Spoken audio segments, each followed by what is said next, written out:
Thank you for listening to the Following Films podcast. Today I'm joined by Wendy Lobel to discuss Anxiety Club. Anxiety Club provides an intimate and humorous look at anxiety through the eyes and minds of some of the most brilliant comedians working today. Marc Maron, Tiffany Jenkins, Baron Vaughn, Mark Normand, Eva Victor, and Joe List offer candid reflections on their relationship with anxiety through exclusive interviews, stand-up performances, sketch videos, therapy sessions, and everyday life. With rare access to private therapy sessions, the film follows comedian Tiffany Jenkins, a content creator with over 9 million followers, as she undergoes behavioral therapy, capturing the profound changes her treatment brings about. Others find support from alternative sources, such as world-renowned meditation expert Tara Brach, or the psychologist-in-residence at the Laugh Factory, or simply from mentors in the comedy community. All the comedians in Anxiety Club have created stand-up or sketch material about their mental health that's not only funny, but uniquely relatable and disarming to audiences.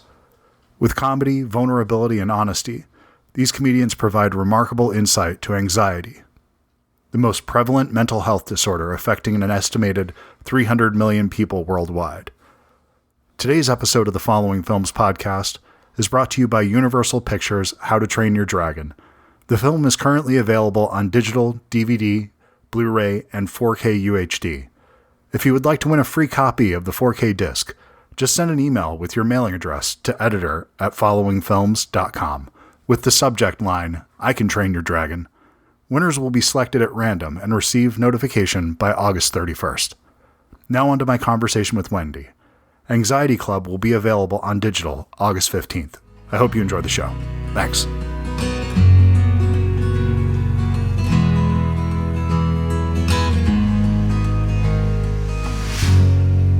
Hey, Chris. How are you today, Wendy? I'm good. How are you? I'm good. Thank you so much for taking the time to do this out of your evening. I really appreciate it. Oh, I'm honored to do the interview. So thank you. Well, I love the film. As somebody I don't struggle with anxiety personally, but my wife does. And so I find things like this, films like yours, conversations like this, so helpful for understanding things that I will never get my head around. It's just, there's something very different in the way that our brains function. And I think that it's so important for not only people that struggle with anxiety to know that they're not alone with this, but for people that have someone in their life, there's so many, there's chances are, somebody dealing with, so how right. It gives you a common language, if that makes sense. Yes. Thank you. I appreciate that perspective, and lucky you that you don't struggle with anxiety. Yeah, for sure. I feel very fortunate. Is this something that you personally deal with? And is that part of why you wanted to make this film? Oh, okay. Absolutely. Yeah, no, I've struggled with anxiety for a long time, and I know so much more about it now than I did years back when I was first starting to feel some symptoms and I didn't really understand why I was feeling the way I was. And, it's interesting that you say that you don't struggle, your wife does. And one of the reasons I wanted to make this film is because I think it's very difficult for people who don't have anxiety to understand what it feels like. And because when you do have it, it can be really torturous. I mean, there have been times where I've just wanted to crawl out of my skin because it was so uncomfortable, and it's very difficult to explain that to people who don't have anxiety because I'm fully functioning, and many people with anxiety are fully functioning, and you can't tell what's going on underneath. So yes, that is definitely one of the reasons why I wanted to make the film, because I struggle with it, but more so because I know that there are so many people out there who struggle with anxiety, and many of them don't even know what they have, don't know that they have anxiety. They don't understand why they're feeling how they are. And it is treatable, and it's not easy. There isn't necessarily a cure for it, but there are tools, there are things that you can do. And, there are plenty of people out there who are in that, anxiety club, so to speak. And so I just wanted people to feel less alone. Well, that's one of the few wonderful things about the internet age, is that you do have the ability to research these things, look into them, and find a community of people that have, these thoughts and have feelings. And you can understand that you're not, Yes. you look around and it's so easy to feel like the whole world has something that you don't, that they're all getting it. It all makes sense to them. You don't have that existential dread. When you look Right. outside, you're like, how do you not feel the thing that I feel? But nobody else is expressing it. So, but we're all masking our interiors, even if you don't have anxiety or depression or any of these, emotional issues, that you have a way of just not expressing it. And that's why I don't say I struggle with anxiety. Do I understand anxious feelings? Sure. But Yeah. it's not something that I have to think about all the time. I don't have those thoughts that I recognize a thought and then I move past it. It just doesn't Yeah. circle and cycle through. Right. It doesn't interfere with your daily life. Never. And that's often the distinction between normal anxiety and the kind of anxiety that would be considered a problem or something that you'd want to get help for is if it's if it's like taking up too much time in your day. Absolutely. And so Yeah. how did you land on comedians specifically to tell this story? Yeah, well, it's funny because that wasn't the original plan. Oh, It was really? no, it was definitely a better plan than the original plan. But the original plan was going to be regular people with anxiety and how to get from anxious to calm. And I always knew that I wanted to film someone going through exposure therapy because it's something that I really believe in. I know that it's like an evidence-based treatment for Yep. anxiety. I know it can work. And so that was always the plan. And then a couple of things happened. I was researching quote, regular people with anxiety. And then there was another film that had come out that was a little similar to what I was Mm-hmm. doing. But also my husband, who was very into comedy, he was saying like, well, what if you had like a comedian or an actor or a compelling host, like a Michael Moore type of Sure. a Yeah. film. And so, we started looking into comedians with anxiety. And of course, there are many of them, but more than that, it's that they were like very compelling. They were doing, we were finding all these people who were doing stand up or sketch videos about their anxiety, and it was amazing. And it was just it became, it pretty quickly. I decided to switch gears and focus exclusively on comedians, and it just resonated with people, and it's just a way better film than I would have been with regular, it was funnier and more entertaining film certainly than it would have been. Well, you want something like this, the medicine, to go down smooth. And so having the sense Yes. of humor about it is something where you're never up on a soapbox. It's something that is light and it's breezy, even though it's about something Right. very, very serious. But they're Yeah. delivering it in a way. I mean, you talk about those moments of it's heartbreaking, the exposure therapy, as well Yeah. as hilarious at the same time. Her Yes. attitude towards it is so wonderful and funny. And the interactions between her and her husband, it's like, oh yeah, I get this. This feels very familiar to me. So Yes. it's, how did you find her and get somebody that was willing to go through? That is so vulnerable. I think that's really, to me, the key to this film, Yeah. making it work. Yeah, she's amazing. I just love Tiffany. She's an amazing person.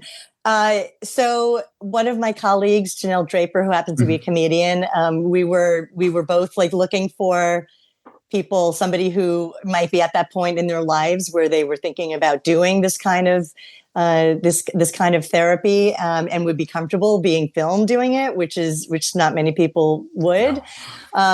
And Janelle had heard about Tiffany, and I started watching her videos and fell in love with her. And Tiffany and I had a bunch of Zooms, got to know each other a little bit, and she actually had done a sketch video about exposure therapy, which we didn't use in the film, but it was something that she had been thinking about. And she was at the point in her life where she really felt like she would benefit from this because she saw that her anxiety was really getting in the way of her kids, of her kids having a happy and healthy childhood. And she's really all about spreading the word about mental health and being Yeah. very open and honest about it. And so she was all over it. She was on board. Um, And I really can't even imagine anyone else who would have been as good as she was, or as honest and vulnerable and funny and Yeah. just adorable, charming. I mean, it was very real. We had 3 cameras, hidden cameras, not hidden from them. I mean, they knew Yeah. obviously that they were being filmed, but we didn't want them to be distracted Of by course. the cameras. And the crew and I, my DP Scott Sinclair, he suggested, hey, why don't we also not be in the room? And so we were in the office next door monitoring their sessions. And so I don't know, it just really worked.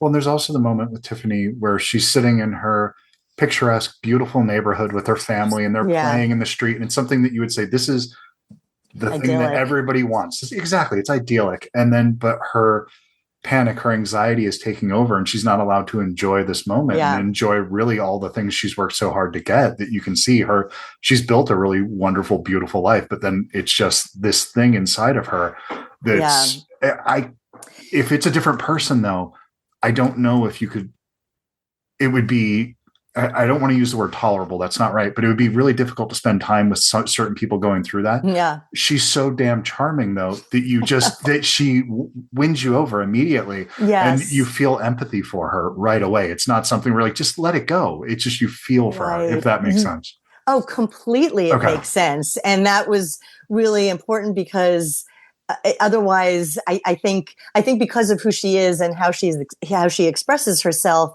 it made it easier for people to fall in love with her and to relate to her, even if they don't go through the same thing. They either related or they at the very least had empathy for her experience. Yeah. And I just want to say that, so she has anxiety, but she also has OCD, and so she Right. would get these intrusive thoughts that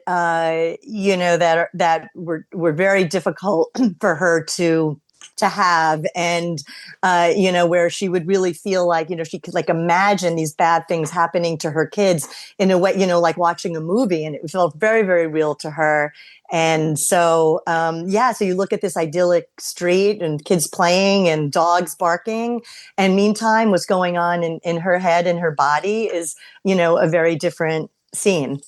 Yeah. And So it's, you just can't help but have your heart go out to her that she can't yeah, enjoy that moment. Because there's some people sometimes where maybe prior to meeting my wife, my reaction would have been just like, well, I don't get over understand. it. Yeah, get over it. What's a big, look at everything you have. Like, you're doing so great. And that's Yes. such a shitty place to be. And I recognize that inside myself. It's that I've had to grow and I've had to understand that empathy is really taking the thing that you don't understand and believing somebody. To me, Oh, it's I love just, that. so it's just, and Yes. the pandemic taught me one thing I got out Yeah. of it. Yeah. It was ask 3 questions before you make a statement. And I think it was everything else, all the division that we have in this country and everything that's fucked up about the world we live in right now. Ask 3 questions and that's it. And in that Love moment, that. if you don't understand somebody, ask them 3 questions about what they're going through. There's a Uh, good chance you won't feel the way you thought you did about what they were saying. yes. Oh, I really love that. I thought you were going to say there are 3 questions. I'm not gonna remember them, Oh, but it's okay. like, do you need a hug? Do you need me to listen? Do you need a hug, or do you need advice or something like that? Like, I thought you were Right. going to say those 3 questions, because that's good too. Those are very good, but anything like that you're Yes. opening yourself up to just listening is so Yes. important to do. And I think that's good advice for anybody in any situation, really. Absolutely. I mean, I think that's a place to start. I mean, because really it's Yeah. difficult sometimes, even for people who have anxiety, to tell other people how they should act or feel or not feel. And I mean, I really learned so much about my own anxiety and about what seems to work for a lot of people, that I sometimes find myself trying to therapize other people who are struggling. And there are certainly tools that can be really profound. But yeah, I mean, I think it's really just about listening and not judging, as a friend or as a family member, listening, not judging, recommending that they seek professional help Yeah. if they're really having a tough time. Well, I think So there's a beautiful moment in the film where Mark Normand is him and his girlfriend have different flavors of anxiety. and how they understand each other. And again, it's so charming. It's so sweet and beautiful. And look at these two. They found each other. It's so great. They did, and they're also married now, and they have a Oh, kid. wonderful. Yes. That's So great. it's yeah. No, but that was really funny. Like when Mark says she has anxiety, which is great. Like he loves that she has anxiety, which I get that. It's funny. Yeah. So does that make it difficult to have a partner who doesn't understand what you're going through in that way? No, I think it really depends on the people. I mean, Yeah. my husband doesn't really struggle with anxiety, and he knows me so well and he understands me so well at this point that I think it's better for me that that he doesn't. He knows how to handle me and how to, what I need in those moments. So I think it's really more about, just having the right partner, finding the right partner, whether they have anxiety or not.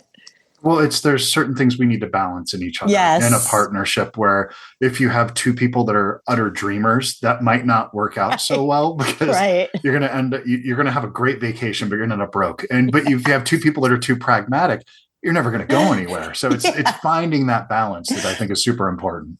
Completely. And just really understanding each other. I mean, and sometimes that takes a while. I mean, I think early on, I mean, we've been together 15 years, but early on, I think I felt some shame about having anxiety. And then it took me a while to just really just let it all out and be really vulnerable with what I feel when I feel anxious. We just hit our 16th Okay. anniversary a little bit over a week ago. So we're almost the exact same amount of time that you've been married, and it is so much better now. Those first couple years of getting to know it takes years to get used to each other and figure that out. But I would say probably 8, 9, maybe even 10 years in, it's like you really find the stride with each other and complement each other in ways that you can't even fully understand or the idea of going out into the world and dating again or something. It's like, how I can't redo this. I can't recreate this ever again. There's no way. Sorry. No. But I have to just say that yet we've been together 15 years, but we've only been married for 5. Oh, okay. Well, yeah. Did that change Similar. anything for you though? Yeah, I think so. I mean, I think we were already very committed and we were going to be together forever. But I think it was subtle, but there was just a level of wow, we're really in this together forever. And a different level of trust, even though there was complete trust there. It was just took it over to just a little, even a little bit more. It was nice. It's nice. I mean, it was a good thing. We got married pretty much a year after we had started dating. It was the courtship was very short. Yeah. And it was essentially, I'm taking a gamble on the rest of my life that I'm going to really like who you are in 20 years from now. I see that this could really work out. And I think I want to be a better person because of you, because I don't think you're going to tolerate much bullshit. So I think that there's a lot of potential in both of us working together well. But if we were those same two people from back then, that would have been an utter nightmare. Right. That's so interesting. That is fast. Yeah. A year. I mean, listen, that's fast, but then 10 years, that's a little, that's the other extreme. But you know what? Listen, I mean, it's all good. Whatever works, right? Of course. Well, generally speaking, I think that people are more likely to work out in your position than in mine. If you wait 10 years, it's probably, that it's right. 1 year in, you probably have a much higher failure rate. I think that probably true. I would not. We have 2 kids. I'm not giving that advice to them to do it within a year. So, right. But sorry to get way off track here. Oh, that's okay. It's fun. Yeah. But that's kind of the thing about this film is that I think it's going to open up conversations between people. I think that, if you have anybody in your life that struggles with anxiety, watch this without them, watch it with them. If you're somebody that just, needs the feeling of community, I think this is really good. If you're even just a fan of comedy and you don't think about anxiety, I think you'll enjoy this. This is something that I could absolutely imagine sharing this with my mom and having her watch it. And there's not many things that make me laugh that feel like I could share in that way, that don't feel overly, it's not saccharine, but it is wonderfully sweet. If there's a balance there. Oh, that is just really lovely to hear. I love how you just described that. It's very moving to me. I mean, I think, that was the intention with this film, that we wanted it to be entertaining and funny, but deep and intimate. Yeah. And so I really appreciate that. And seems to be resonating so far. We've been at a lot of film festivals and people are enjoying it. And it's coming out. It's going to be out on Jolt.film in just a few weeks. So we're really excited about that. When is the release date? When is, So make sure this times to that. So, okay, the release date is August 15th. Excellent. On Jolt.film, and it'll be available to rent worldwide on that date. So very excited. That's awesome. Congratulations on this. I think you got a really special one here. It's tough to kind of rise above with the number of things that come out now, but I have no doubt in my mind that this film is going to find its audience, just because you're really tapping an important well here. I think that there's a need for a film like this right now. Oh, thank you so much, Chris.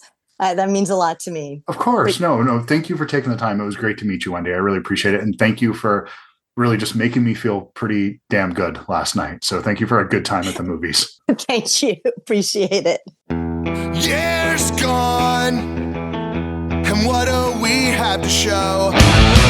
Wasted time that I know, and fear's gone, and where did all of it go? And my pride and my mind follows my pride. So what's wrong with fixing and plastering though? Oh nothing, not anymore. So sing your victory song, pretend that nothing is wrong, like you don't know. The bandits finally came off, the scars are left to show off. On with the show. Fading songs, let's not repeat the show. Spite, might, and I don't know. Left, wrong, rewind, give it a go. And my spite and my might follows my pride. So what's wrong with fixing and plastering though? Oh nothing, not anymore. So sing your victory song, pretend that nothing is wrong, like you don't know. The bandits finally came off, the scars are left to show off.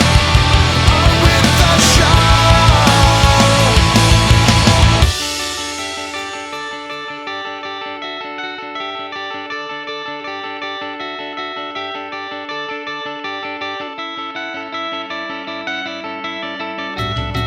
So sing your victory song.